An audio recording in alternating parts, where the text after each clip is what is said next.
তুমি রবীন্দ্রসঙ্গীতটা ভালো করে করো, তোমার রবীন্দ্রসঙ্গীত তোমার গলায় আছে, খুব শুনতেও ভালো লাগে তোমার গলায়। আমি গিয়ে দিদিকে মানে নির্মল মিশ্রকে আমার বাড়িতে যেতাম, রবীন্দ্রসঙ্গীত শোনাতাম।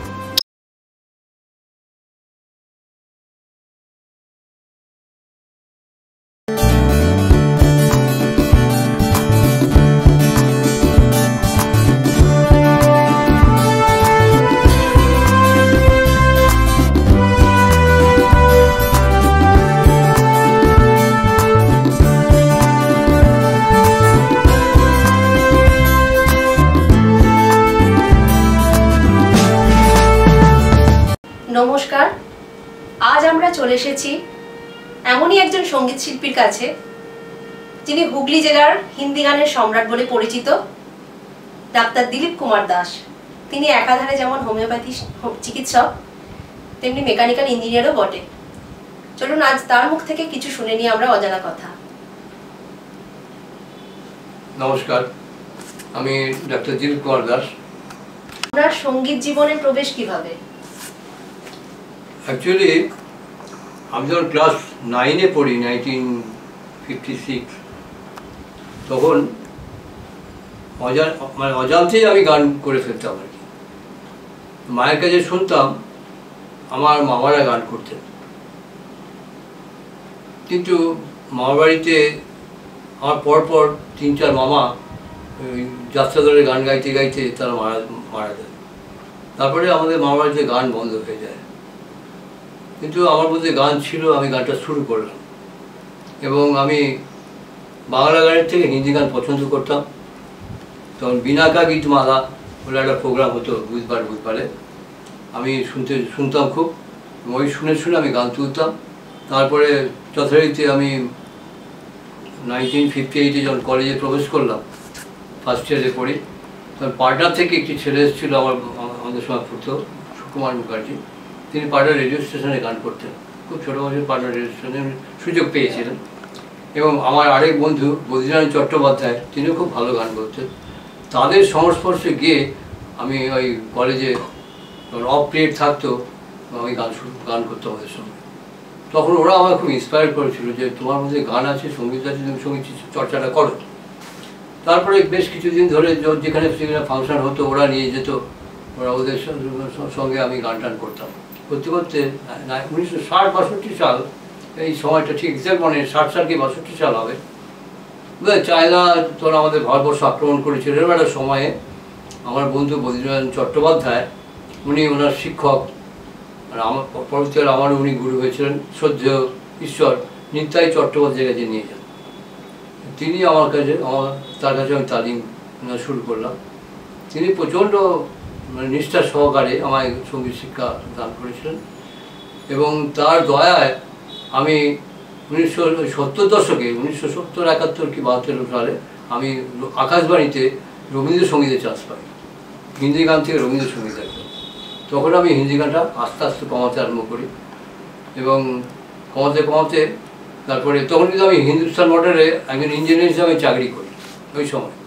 এবং আমি একটা হোটেলে আমার সিনিয়র তিনি আমার ব্যবস্থা করেছিলেন, সেখানে আমি পার্ট টাইম গান করতাম ক্যাজুয়াল আর্টিস্ট হিসাবে। যেহেতু আমি চাকরি করি, আমি অফিসিয়ালি ওখানে গান গাইতে পারি না, মানে টাকা নিতে পারি না, কিন্তু আমি পার্ট টাইমার হিসেবে কাজ করতাম এবং আমাকে আলাদাভাবে পেমেন্ট করে দেওয়া হতো।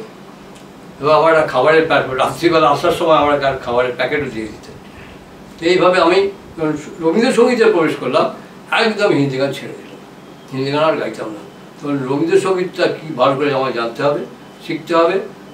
আমার মানে কী বলবো, মানে ঈশ্বরের বিশাল দান যে আমি রবীন্দ্রসঙ্গীতের মধ্যে সাবজেক্টে আমি আকাশবাণীতে সুযোগ পেয়েছিলাম ওই সময়।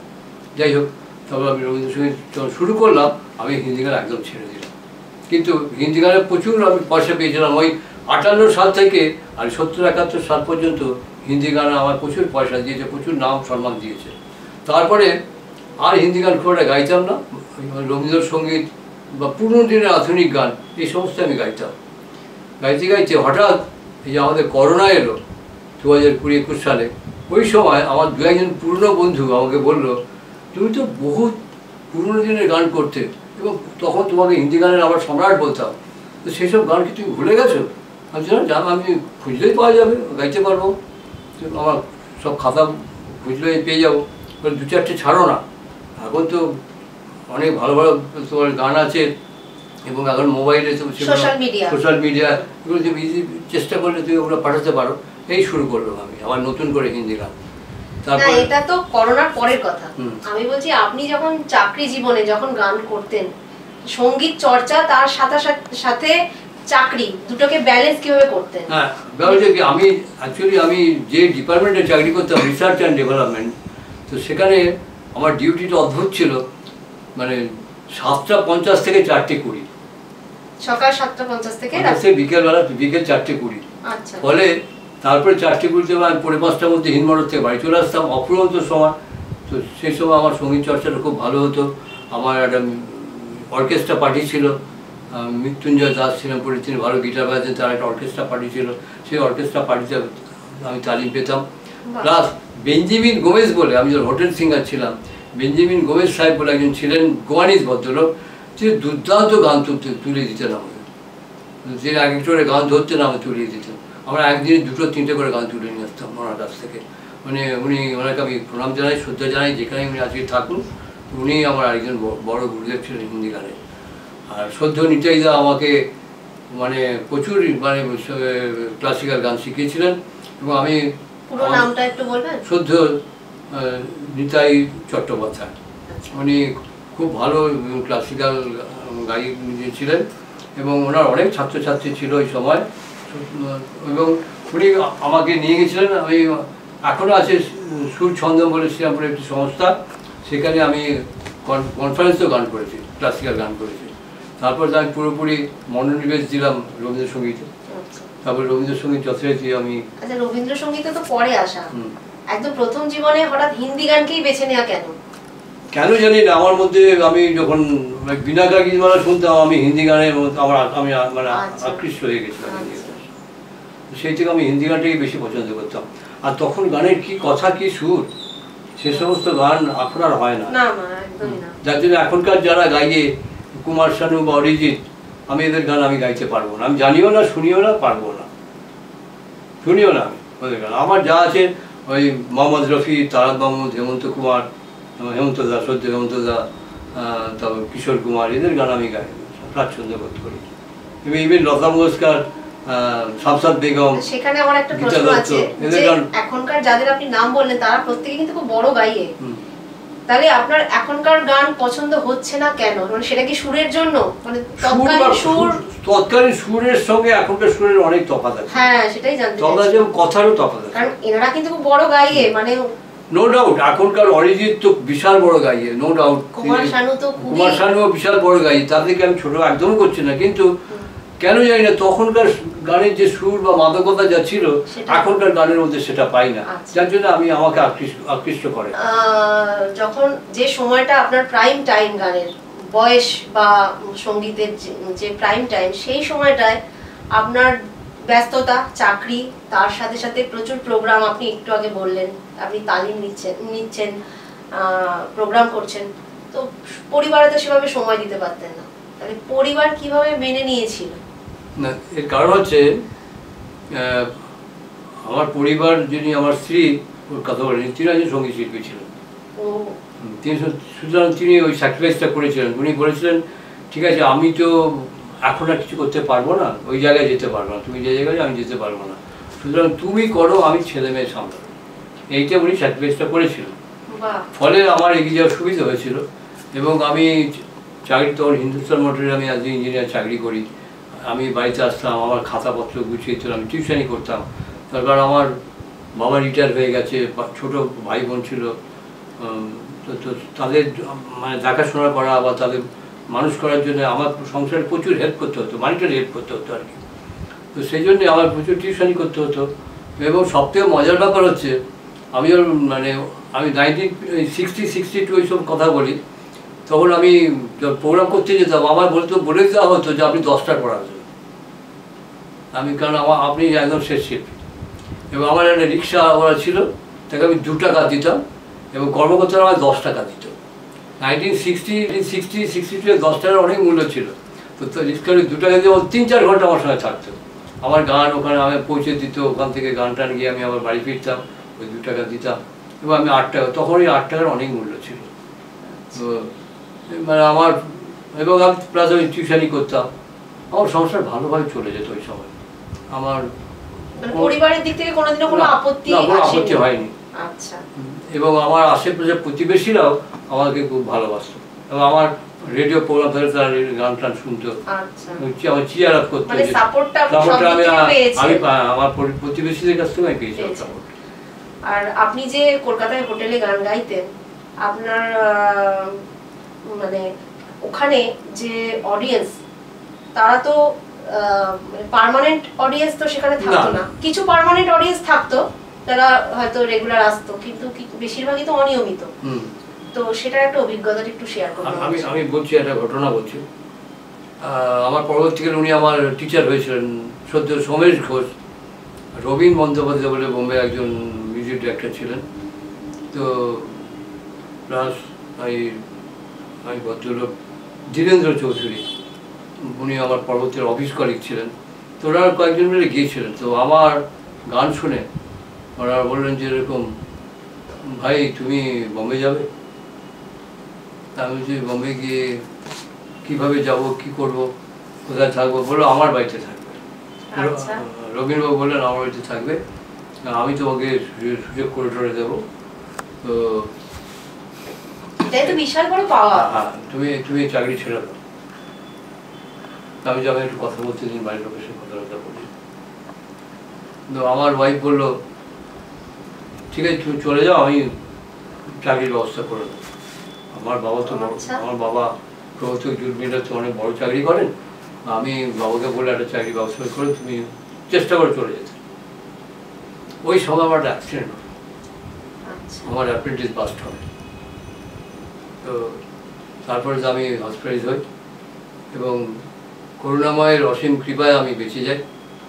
তারপরে আমাকে রেডিও ছাড়তে হয়, গান বাজনা ছাড়তে হয়। আমি 6-7 বছর, মানে খুব মারাত্মকভাবে একটা অ্যাক্সিডেন্টটা, এবং 6-7 বছর আমি আমার কোম্পানি খুব আমায় হেল্প করেছিল, আমার কোয়ার্টার দিয়ে দিয়েছিল, আমি কাছাকাছি থাকতাম এবং মানে ঠিক নামমাত্রভাবে খালি যেতাম, খালি আমার বডিটা খালি পৌঁছতে পারলে হলো আর কি। কাজ কিছু করতাম না, আমি একবার ঘুরতাম আর বসে থাকতাম চেয়ারে। এইভাবে আমার 6 বছর কেটে গেছিলো আর কি।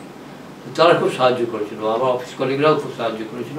তারপর আস্তে আস্তে সুস্থ হই, সুস্থ হওয়ার আস্তে আস্তে গান ধরি, কিন্তু আর রেডিও চালা আমার ফেল হয় এবং আমার বোম্বে যাওয়ার হয়নি। আর কি জানতে চা বলো? আমার কিছু গুণীর শিল্পীদের সঙ্গে আমার আলাপ হয়েছে।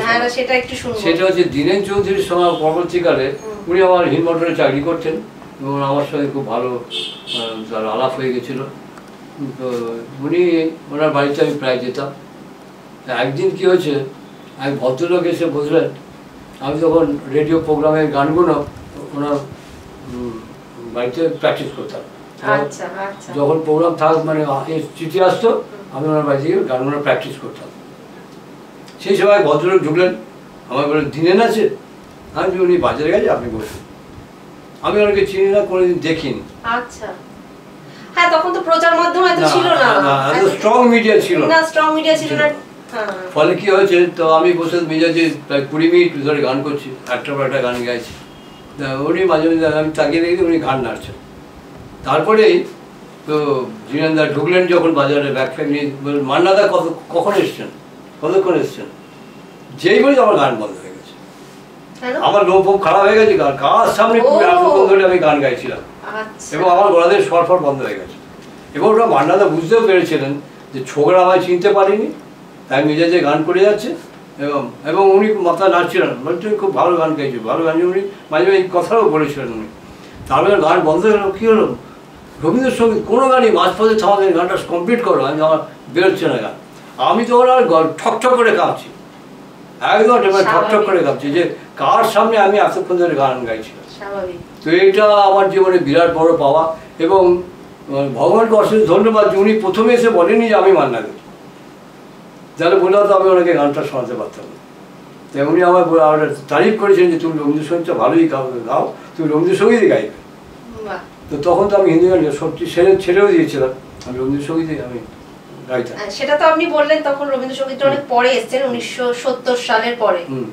তো তার মধ্যবর্তী যে সময়টায় আপনি যে হিন্দি গানের যে সম্রাট হয়ে উঠেছিলেন 58 থেকে 70। হ্যাঁ, তো ওই সময়টায় তো প্রচার মাধ্যম সেরকম ছিল না। তো প্রচার মাধ্যম না থাকার পরেও আপনি এতটা প্রচার কিভাবে পেয়েছেন, এত ফেমাস কিভাবে হয়েছিলেন? তো অ্যাকচুয়ালি কি হয়েছে, তখন পাড়ার অলি গলিতে তক্তা পেতে আর শতরঞ্জি পেতে প্রোগ্রাম হতো, আর বাড়ি বাড়ি চাঁদা তুলতো, চারা আটানা করে চাঁদা তুলে হতো আর কি। আর আমাদের ওই নতুন শিল্পীদের 8 টাকা 10 টাকা করে দিত আর কি। আর একটা মিষ্টির প্যাকেট দিত, বা সত্যি আমরা খুশি। আর সিঙ্গারা চা তো ছিলই, এতে আমরা খুশি। আর অর্কেস্ট্রা আলাদা পয়সা দিয়ে দিত। তো যাই হোক, তো এতে কি হতো, একটা পাড়ায় আশেপাশের পাড়ার সমস্ত লোকেরা চলে আসতো, যে গোসাই পাড়া হয়েছে মুখার্জি পাড়া বলে আমরাও করবো, মুখার্জি পাড়া হয়েছে দে স্ট্রিট বলে আমরাও করবো। এইভাবে তখন একটা রেশারেশি ছিল, সুস্থ রেশারেশি, মানে সেটা এখন আর হয় না।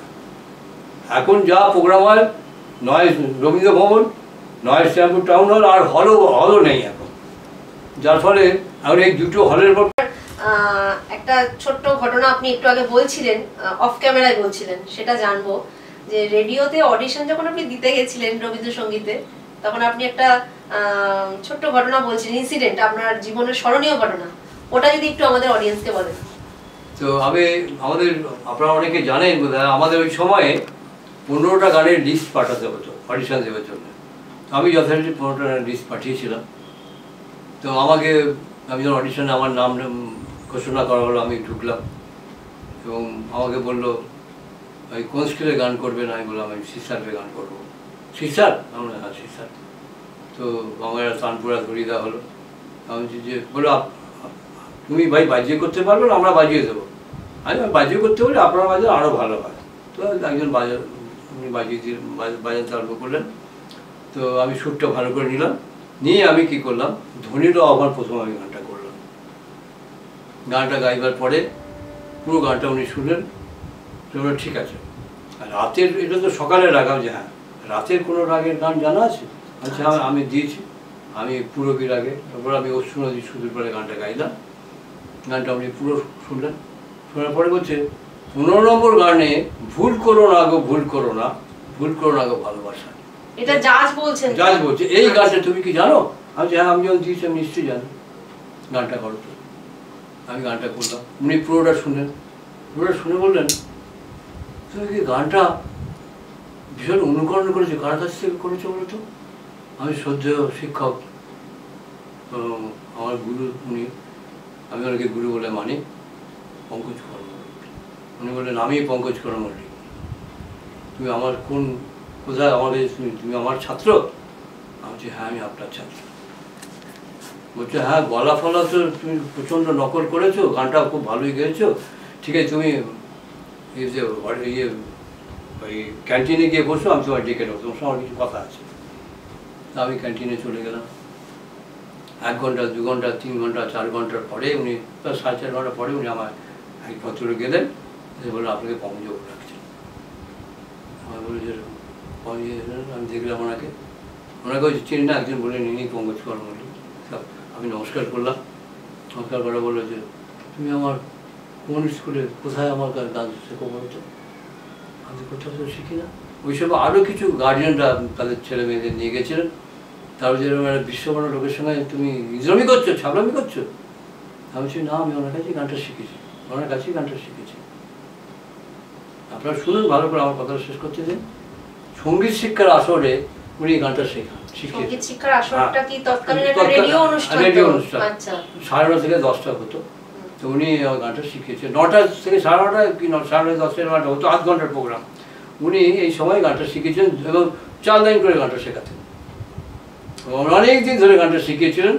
হ্যাঁ, এবং আমিও গানটা খুব ভালোভাবে ওনার কাছে শিখেছিলাম। তাহলে আমি তো ওনার গুরু, উনি আমার গুরু হলেন কি হলেন, আমি ওনার শিষ্য হলাম কি হলাম না। তখন আমার পিঠটা চাপড়ালেন। আর যখন পিঠটা চাপড়ালেন আমি বুঝতে পেরেছি আমি সিলেক্টেড হয়ে গেছি। তারপরে 1 সপ্তাহের মধ্যে আমি চিঠি পাই যে ইউ আর সিলেক্টেড। এটা আমার জীবনের স্মরণীয় ঘটনা। আরেকটা ঘটনা বলি, গৌরী প্রসন্ন মজুমদার উনি বাণী চক্রে যেতেন, আমি দিনেদার সঙ্গে বাড়ি চক্রে যেতাম, ওখানে তখন আমি রেগুলার রেডিও গান টান করি। রাধাদা বসে আছে, তার রাধা কত নদীকে আমি চিনতাম না।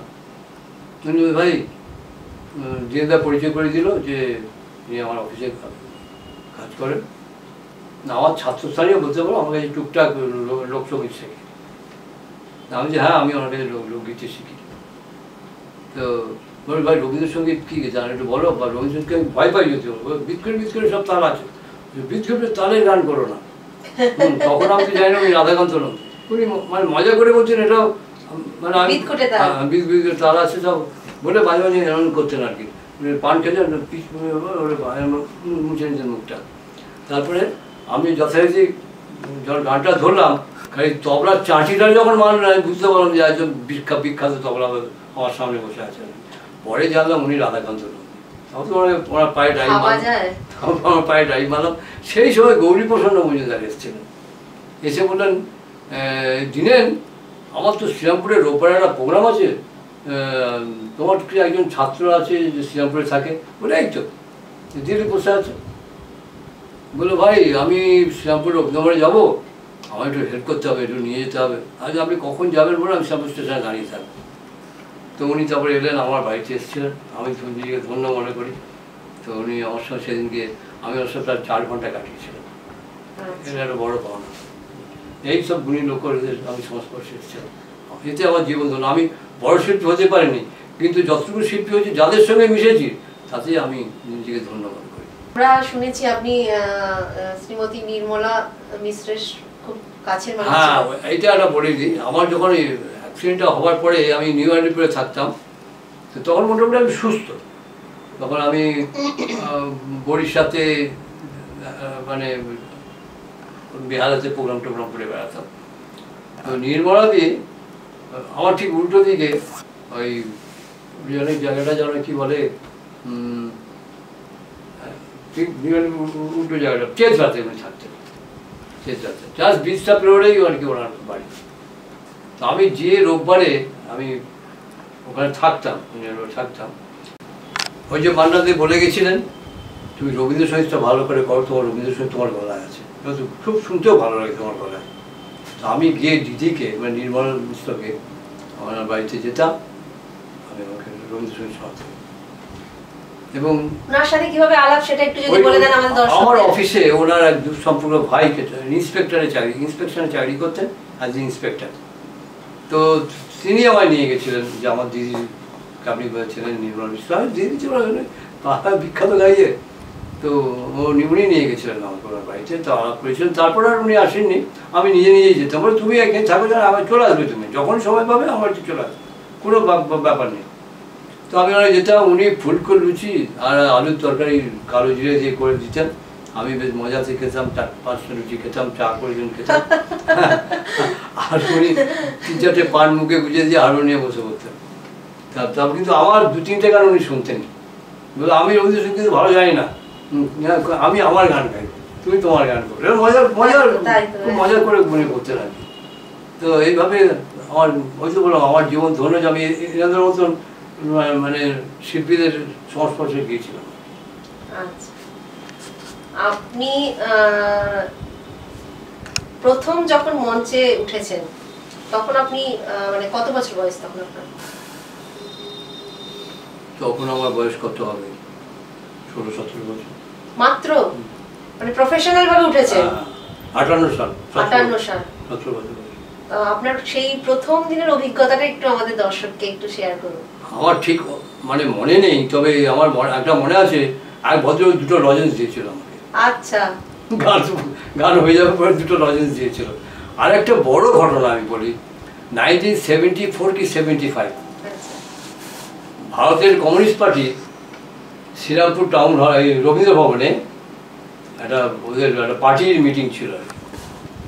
আমি তো ভারতের কমিউনিস্ট পার্টি করি না, তো ওইখানে ওনাদের কোনো বড় শিল্পী ছিল, তাদের আসার কথা ছিল, যে কোনো শারীরিক অসুস্থতার জন্য আসেনি। ডক্টর বিশ্বনাথ জোট, কিন্তু তখনকার দিনে উনি ভাইস চেয়ারম্যান ছিলেন মনে হয় শ্রীরামপুর পৌরসভার। উনি এসে আমায় বললেন যে তুমি গিয়ে তোমায় গান করতে হবে। দেশাত্মবোধক গান করতে হবে। এবং সেখানে লেভিয়া সিং, বিখ্যাত ফুটবলার, গোলকিপার, আপনারা জানেন, পৃথিবী বিখ্যাত গোলকিপার রাশিয়ান, এবং মেট্রি ভ্যালি, উনি উইম্বলডন চ্যাম্পিয়ন হয়েছিলেন 1974 এরকম সময়ে, দুজনে এসেছিলেন। তো আমি যখন 3-4খানা গান করি, গান করার পরে ওরা খাতার এগিয়ে দিয়ে বললো, গিভ মি ইওর অটোগ্রাফ। আচ্ছা, অত অবস্থা খারাপ, কাঁধে আমি অটোগ্রাফ দেবো, দুই পৃথিবী বিখ্যাত লোক বলে, আমি উল্টে আমি আমার গানের খাতাটা আমি যেগুলো আপনার দিই, তো সেগুলো সব আমি সংরক্ষণ করতে পারিনি। আমার বাড়িতে আগুন লেগে গেছিল একবার, সে আগুন লেগে আমার রেডিওর সমস্ত তথ্য, আমার অনেক গানের বই টই সব পুড়ে গেছে, আমার ব্যাড লাক। আরেকটা ঘটনা আছে, একবার মায়েসের একটি সংস্থা শীতকালে প্রভাতী অনুষ্ঠান করেছিল রবীন্দ্রভবনে। তো করতে চৈত্র মাস এরকম হবে, চৈত্র মাসে হবে আর কি, আমার ঠিক মনে নেই। তো সেখানে তো আমি গান করছি। তো আপনারা জানেন রবীন্দ্রনাথের অনেক গানে দুটো করে সুর আছে। তো সেখানেও আমি ওইরকম একটা গান করছি, দর্শকরা বলছে গানটা হয়নি, হচ্ছে না, ভুল গাইছো। তারপরে তো নন্দ বলল, আমার বন্ধু, তিনি তবলা বাজাচ্ছিলেন, নন্দলাল সাহা, তিনি বললেন যে সুরটা চেঞ্জ করে। আমি তো সুরটা চেঞ্জ করে দিলাম, তাহলে এই তো ঠিক আছে। তারপর সুচিত্রা মিত্র উঠে এসেছিলেন, উঠে এসে দর্শকদের বললেন যে আপনারা ভুল করছেন, উনি অপরিচিত গানটা করছেন, আমি যখন এসে বসবো আমি ওটাকে ব্যাখ্যা করে দেবো। আচ্ছা, স্বয়ং সুচিত্রা মিত্র মঞ্চে এসে দর্শকদের থামিয়ে এই কথা বললেন। আচ্ছা, তো এরকম অনেক ঘটনা জীবনে আমার ঘটেছে, সব তো বলা যাবে না, তার অনেক স্টোরি হয়ে যাবে। এরকম শ্যামলদার সঙ্গে এরকম ঘটনা ঘটেছিল আরামবাগে প্রোগ্রাম করতে গিয়ে, তখন আরামবাগে ব্রিজ হয়নি, এই যে শ্যামলদা বলতে শ্যামল মিত্র, শ্যামল মিত্র আর কি। তো এরকম তার হারমোনিয়াম পড়ে গেছিলো, আমরা সব তুলে আমরা ওনাকে হেল্প করেছিলাম। এরকম অনেক ঘটনা জীবনে আছে, সব তো আর বলা যায় না, বললে রাত কাবার হয়ে যাবে। তো অনেক হয়তো আমরা ছোটো শিল্পী, কিন্তু কোনো অনেক বড় বড় শিল্পীরা কিন্তু কখনো অবজ্ঞা করেনি আমাদের, এটা একটা বড় শিল্পী কখনো ছোট বড় বলে অনেকে ভাবে, এখনকার তো অনেকে ভাবতে পারে না। একজন গুণী সবসময় আর একজন গুণীকে সম্মান করে, সমাদর করে। আর পরের প্রশ্নে যাই। হ্যাঁ নিশ্চয়ই, আমার জিজ্ঞাসা আছে তো, অনেক কিছু জানার আছে, জানি না সময় কুলোবে কিনা। তো মঞ্চে তো প্রচুর অনুষ্ঠান করেছেন, একটা খারাপ অভিজ্ঞতা? খারাপ বলতে বলি, বেলুড়ে একটা, আপনারা জানেন যে আমাদের কারখানায় বিশ্বকর্মা পুজোর সময় প্রচুর কারখানা প্রোগ্রাম করতে হয়। ও কারখানা প্রোগ্রাম হচ্ছে, বহু বড় বড় শিল্পীরা ওখানে গেছে, যারাই উঠছে হাততালি মেরে সব নামিয়ে দিচ্ছে। তো তাদের সব ভালো ভালো পয়সা দিয়ে নিয়ে গেছে, কিন্তু কেন যে হাতের মেরে নামিয়ে দিচ্ছে আর তারা উঠে সঙ্গে সঙ্গে চলে আসছে, বুঝতে পারছে না। তো আমি তখন গিয়ে কর্মকর্তা বললাম, আমাকে আপনি দিন। হাততালিটা তো ভালোর জন্য দেওয়া হয়। গান আরম্ভ করছে, এক লাইন হচ্ছে, বিদ্রুপপূর্ণ হাততালি। আচ্ছা আচ্ছা।